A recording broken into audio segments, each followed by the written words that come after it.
بسم الله الرحمن الرحيم.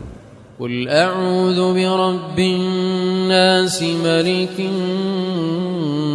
الناس إله الناس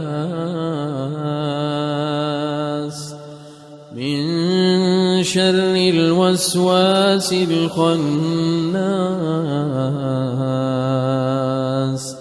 الذي يوسوس في صدور الناس من الجنة والناس.